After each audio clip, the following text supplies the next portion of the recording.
Hi കൂട്ടുകാരെ, പുതിയ വിശേഷങ്ങൾക്കായി എല്ലാ കൂട്ടുകാർക്കും സ്വാഗതം.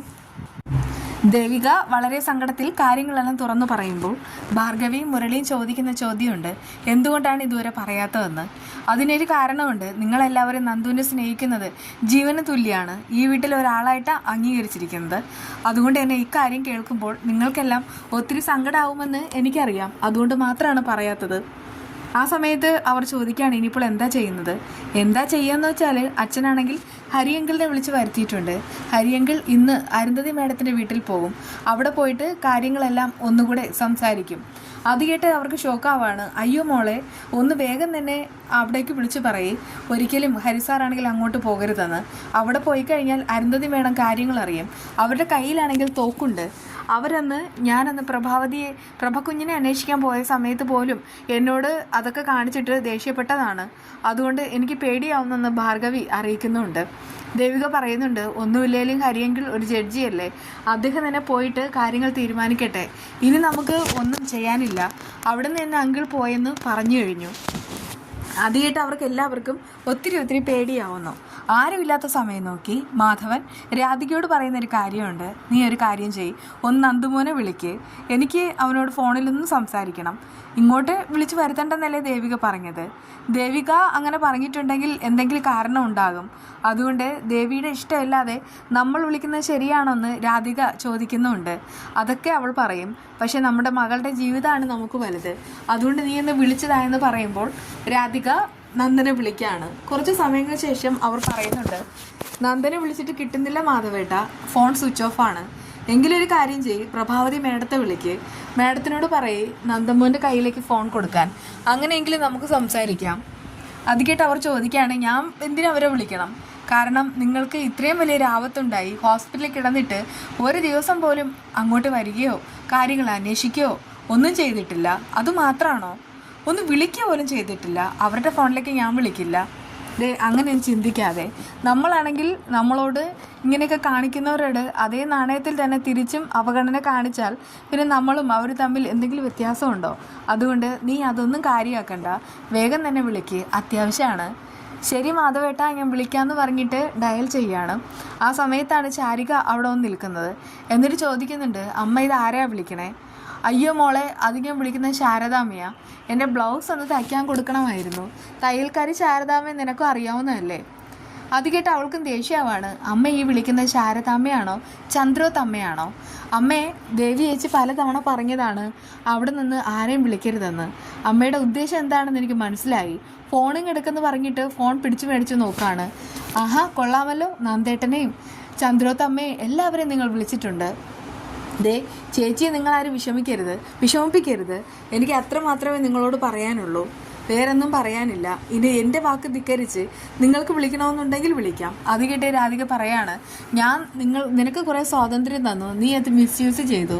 മാധവൻ പറയുന്ന, മോളെ നിൻ്റെ ജീവിതമേ ഇങ്ങനെയായി, ദേവികയുടെ ജീവിതമെങ്കിലും ഞങ്ങൾക്ക് ഉറപ്പിക്കണ്ടേ? അത് കേട്ട് അവൾക്കും ദേഷ്യമാവാണ്. എൻ്റെ ജീവിതം എങ്ങനെയായെന്നാ അച്ഛനീ പറയണേ? എൻ്റെ ജീവിതത്തിന് ഇപ്പോൾ യാതൊരുവിധ കുഴപ്പമില്ല. പിന്നെ ഇഷ്ടപ്പെട്ട ആളെ വിവാഹം കഴിക്കണമെന്ന് പറഞ്ഞ് ഞാൻ വാശി പിടിച്ചു, അത്രമാത്രം. അതിനിങ്ങനെ എന്നെ ക്രൂശിക്കുന്നത് ശരിയല്ലച്ചാ. പിന്നെ ചേച്ചി പറഞ്ഞ കാര്യം നിങ്ങൾ മുഖവിലേക്ക് എടുത്താൽ നിങ്ങൾക്ക് കൊള്ളാം, അല്ലെങ്കിൽ നിങ്ങൾ എന്താണെന്ന് വെച്ചാൽ തീരുമാനിക്കൂ എന്നൊക്കെ ഇങ്ങനെ പറഞ്ഞിട്ട് വളരെ ദേഷ്യത്തിൽ ശാരിക അകത്തേക്ക് പോവാണ്. ഞാനിപ്പോൾ പ്രഭാവത്തെ വിളിക്കാം എന്ന് പറഞ്ഞ് രാധിക ഫോൺ എടുക്കുമ്പോൾ മാധവൻ തടയിടുന്നു. എന്നിട്ട് പറയുന്നുണ്ട്, വേണ്ട, ദേവിക മോൾ അവരെ വിളിക്കേണ്ട എന്ന് പറഞ്ഞിട്ടുണ്ടെങ്കിൽ അതിന് തക്കതായിട്ടുള്ള എന്തോ ഒരു കാരണമുണ്ട്. നമ്മളായിട്ട് പ്രശ്നങ്ങളൊന്നും ഉണ്ടാക്കേണ്ട, അതാ നല്ലത്. അങ്ങനെ ആ ഒരു മോഹം അവരെല്ലാവരോടും ചേർന്നിട്ട് വേണ്ടെന്ന് വയ്ക്കുന്നു. അതേസമയം ഈ ഹരി ഉണ്ടല്ലോ, ഹരി വക്കീൽ, അദ്ദേഹമാണെങ്കിൽ നേരെ അരുന്ധതിയുടെ വീട്ടിലേക്ക് പോവാണ്. ആ സമയത്ത് അരുന്ധതി ആളെ കണ്ടിട്ട് മനസ്സിലാവാത്തതുപോലെ നിൽക്കുന്നു. എന്നെ മനസ്സിലായില്ലേ? ഞാൻ ചന്ദ്രോത്ത്, പ്രഭാവതിയുടെയും സിദ്ധാർത്ഥൻ്റെ എല്ലാം ബന്ധുവാണ്. എൻ്റെ പേര് ഹരി. അപ്പോഴേക്കും അരുന്ധതി ഓർമ്മിച്ചെടുക്കുന്നു. ശേഷം പറയുന്നുണ്ട്, ഞാൻ കേട്ടിട്ടുണ്ട്, സാർ ജഡ്ജിയല്ലേ? അതെ, ജഡ്ജിയാ. സാറ് എന്താ ഇവിടെ? കാരണമുണ്ട്, എനിക്ക് നിങ്ങളുടെ മകനെ കാണാതായ സംഭവവുമായി ബന്ധപ്പെട്ട് ചില കാര്യങ്ങളൊക്കെ സംസാരിക്കണം. അരുന്ധതി പറയുന്നുണ്ട്, എങ്കിലൊരു കാര്യം ചെയ്താലോ, ഓഫീസിലേക്ക് പോയാലോ? ഞാൻ പറഞ്ഞല്ലോ, ഓഫീസിലെ കാര്യങ്ങളല്ല, ഈ ഒരു തിരോധാനത്തിന് പിന്നിലുള്ള കാര്യങ്ങളാണ്. അത് ഇവരോട് സംസാരിക്കുന്നതല്ലേ നല്ലത്. അരുന്ധതിക്ക് പേടിയാവുന്നു. കാരണം മുകളിൽ ഋഷി കിടന്ന് നല്ല ഉറക്കം. എന്നിട്ടും അവർ പറയുന്നുണ്ട് ശരി വരണം സാർ, ഇരിക്കണം. അങ്ങനെ ഹരി ഇരിക്കുകയാണ്. എന്താ സാർ സംസാരിക്കാനുള്ളത്? ഞാൻ പറയാം. അപ്പോഴേക്കും അരുന്ധതി മുകളിലേക്ക് നോക്കുകയാണ്. അതെല്ലാം ഹരി വക്കീൽ നന്നായിട്ട് വാച്ച് ചെയ്യുന്നുണ്ട്. സാർ, ഞാൻ വർക്ക് ചെയ്തുകൊണ്ടിരുന്നതാ, ലാപ്ടോപ്പ് പോയിട്ട് സൈൻ ഔട്ട് ചെയ്തിട്ട് വരാം. ശരി ആയിക്കോളൂ എന്ന് അദ്ദേഹം പറയാണ്. അവർ മുകളിലേക്ക് പോകുന്നു. അങ്ങോട്ട് നോക്കുന്ന സമയത്ത് ഋഷി നല്ല ഉറക്കം, അതുകൊണ്ട് തന്നെ വാതിൽ വലിച്ചടയ്ക്കുന്നു. ശേഷം താഴേക്ക് വരുന്നു. അതേസമയം പ്രഭാവതി നന്ദൻ്റെ അടുക്കലേക്ക് പോവാണ്. മോനെ, നിനക്കൊരു കോഫി എടുക്കട്ടേടാ? വേണ്ടമ്മേ, എനിക്കൊന്നും വേണ്ട. അതെന്താടാ അങ്ങനെ? എനിക്ക് വേണ്ടമ്മേ എന്ന് പറഞ്ഞിട്ട് നന്ദനാകെ സങ്കടത്തിലിരിക്കുന്നു. അതേസമയം അരുന്ധതി ഹരിവക്കീലിനോട് ചോദിക്കുകയാണ്, സാറിന് ഞാനൊരു കോഫി തരട്ടെ എന്ന്. ആയിക്കോളൂ എന്ന് അദ്ദേഹവും പറയാണ്. അങ്ങനെ കോഫിയൊക്കെ എടുക്കാനായിട്ട് അരുന്ധതി പോകുന്നു. അങ്ങനെ രജനി വിളിച്ചിട്ട് കാര്യങ്ങളെല്ലാം അന്വേഷിക്കുന്നുമുണ്ട്. മോളെ, നീ വിഷമിക്കണ്ട, ഇവിടെയുള്ള കാര്യങ്ങളെല്ലാം ഞങ്ങൾ നോക്കിക്കോളാം. പിന്നെ ഹരിയെങ്കിൽ അരുന്ധതിയുടെ വീട്ടിലേക്ക് പോയിട്ടുണ്ട്. അദ്ദേഹം എന്താണെന്ന് വെച്ച് തീരുമാനിക്കട്ടെ, നമ്മളതിൽ മാറി നിന്ന് കണ്ടാൽ മാത്രം മതി. നീ ഇനിയിപ്പോൾ ഓടിപ്പിടിച്ച് ഇങ്ങോട്ട് വരേണ്ട കാര്യമില്ല. അച്ഛൻ ഇവിടെ ഉണ്ട്, എന്തെങ്കിലും അത്യാവശ്യം ഉണ്ടെങ്കിൽ ഞാൻ നിന്നെ വിളിച്ചോളാം എന്ന് പറഞ്ഞ് കോൾ കട്ടാക്കിയിട്ട് കാര്യങ്ങളെല്ലാം പോയിട്ട് സിദ്ധാർത്ഥനോട് പറയുന്നു. സിദ്ധാർത്ഥൻ പറയാണ്, അവൾക്ക് മാത്രമല്ലല്ലോ മനസ്സമാധാനക്കേട്, നമുക്കും അങ്ങനെയൊക്കെ തന്നെയല്ലേ, അങ്ങനെയുള്ള കാര്യങ്ങളല്ലേ നടന്നിരിക്കുന്നത്. അല്ല സീത്തു, എനിക്ക് പേടിയാവുന്നു. ഈ ഹരിയേട്ടൻ എന്തിനാ അരുന്ധതിയെ കാണാനായിട്ട് പോയത്? ഇതിപ്പോൾ അവിടെ പോയിട്ട് കാര്യങ്ങളെല്ലാം സംസാരിച്ചാൽ നന്ദനെ പിടിച്ച് ജയിലിലിട്ടില്ലേ? അത് കേട്ടിട്ട് സിദ്ധാർത്ഥൻ പറയാണ്, അതെ പ്രഭ, താനാണെങ്കിലും ഒന്ന് ഹരിയേട്ടനെ വിശ്വസിക്കൂ.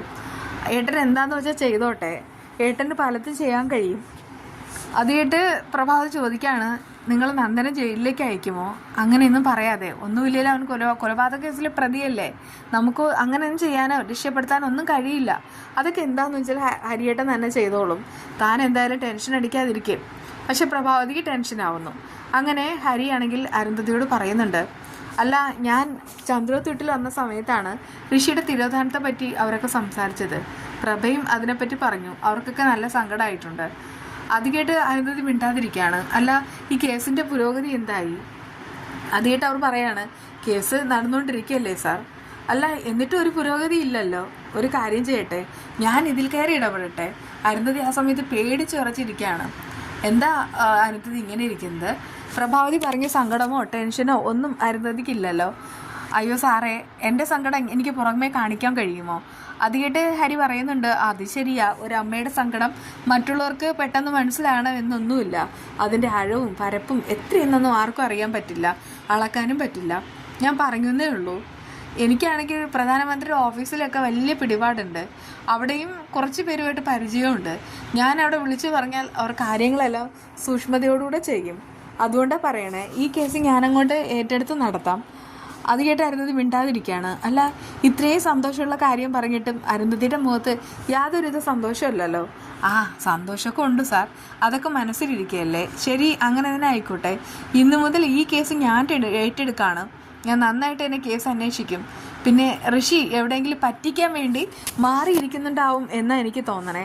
അത് കേട്ട് അരുന്ധതി ആകെ പേടിച്ചിരിക്കുകയാണ് കേട്ടോ. അതേസമയം ഹരി പറയുന്നുണ്ട്, ശരി എന്നാൽ കാണാം, ഞാനാണെങ്കിൽ അന്വേഷിച്ചോളാം, ആവശ്യമുണ്ടെങ്കിൽ വിളിക്കാം എന്ന് പറഞ്ഞ് ബൈ പറഞ്ഞിട്ട് പോവാണേ. ഇസവല്ല പാപ്പനോട് പോയി പറയാണ്, ഇതിപ്പോൾ കാര്യങ്ങളെല്ലാം കുഴപ്പത്തിലായി. എന്തിനാണ് ആ ജഡ്ജി അരുന്ധതി ആൻറ്റിയുടെ വീട്ടിലേക്ക് പോയത്? അത് കേട്ട് അയാൾ പറയുന്നു, എനിക്കും ഒരു പിടുത്തം കിട്ടില്ല എന്ന്. ഇവിടെയാണ് വിശേഷങ്ങളുടെ അവസാനവും. എന്തായാലും ബാക്കി വിശേഷമായി കാണാം. ചാനൽ സബ്സ്ക്രൈബ് ചെയ്താൽ മാത്രമേ നമുക്ക് ഇതിൻ്റെ നോട്ടിഫിക്കേഷൻ കിട്ടുകയുള്ളൂ കേട്ടോ. ബൈ.